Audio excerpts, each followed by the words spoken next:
కృషితో నాస్తి దుర్భిక్షం. సాధన చేస్తే సాధించలేనిది లేదు.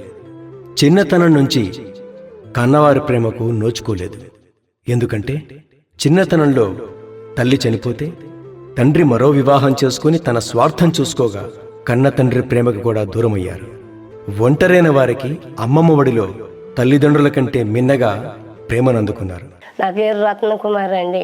మా అమ్మాయి చిన్నతనంలోనే చనిపోయింది. పిల్లలు మనవరాళ్ళు తల్లి చనిపోయి కానించి మా అల్లుడు గారు నేను అటు లాక్కొచ్చామండి. ఇప్పుడు 10th కాడుకుని వచ్చిన కానించి నాన్న పట్టించుకోవట్లేదు. ఇక ఆమెకి ఒక భార్యను చేసుకున్నాడు. 2 పిల్లలు ఆయనకి. ఆ భార్యను పెట్టుకొని బ్రతుకుతున్నాడు. మరి ఈ పిల్లల విషయంలో ఏం పట్టించుకోకుండా ఆ పనినే ఉంటున్నాడు.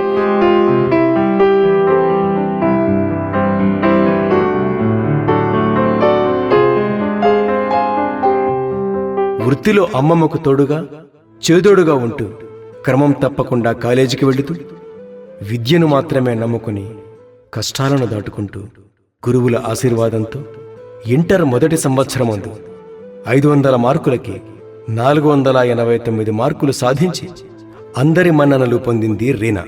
నా పేరు రీనా.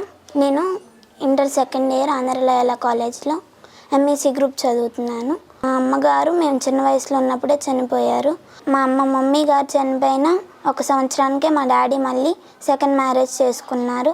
3 years నుంచి అసలు మా డాడీ ఏం పట్టించుకోకపోవడం వల్ల అప్పటి నుంచి మా సంరక్షణ అంతా మా అమ్మమ్మ గారు మా తాతయ్య గారు చూసుకుంటూ వచ్చారు. మా తాతయ్య గారు 6 సంవత్సరాల క్రితం చనిపోయారు. అప్పటి నుంచి మా చదువు కొంతమంది ద్వాతల ద్వారా కొనసాగిస్తూ ఉన్నాము. ఇప్పుడు నేను 2nd ఇయర్ చదువుతున్నాను. ఈ సంవత్సరం నాకు మా చెల్లికి సహాయం చేసేవారు ఎవరూ దొరకపోవడం వల్ల మేము శ్రీదేవి మేడం గారిని ఆశ్రయించడం జరిగింది. అమ్మమ్మ గారికి వచ్చే 2500 పెన్షన్తోనే మేము జీవనశైలిని సాగించడం జరుగుతుంది. నాకు ఇంటర్ 1st ఇయర్లో 500కి 489 మార్క్స్ వచ్చినాయి. ఇప్పుడు నేను ఇంటర్ 2nd ఇయర్ కొనసాగిస్తూ ఉన్నాను. మా చెల్లి 9th క్లాస్ చదువుతూ ఉంది.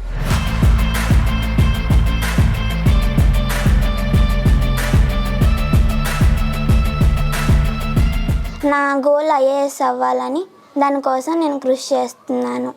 తన చెల్లెలు సనా కూడా విద్యలో మంచి మార్కులు సాధిస్తూ అద్భుతమైనటువంటి ప్రతిభను ప్రదర్శిస్తూ ముందుకు సాగుతోంది.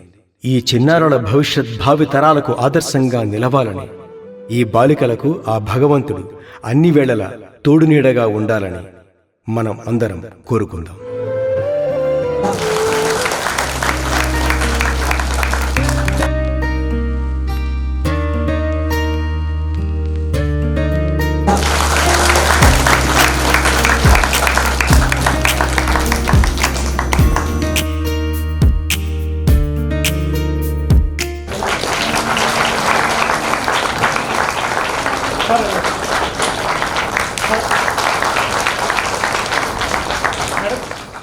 అందరికీ నమస్కారం.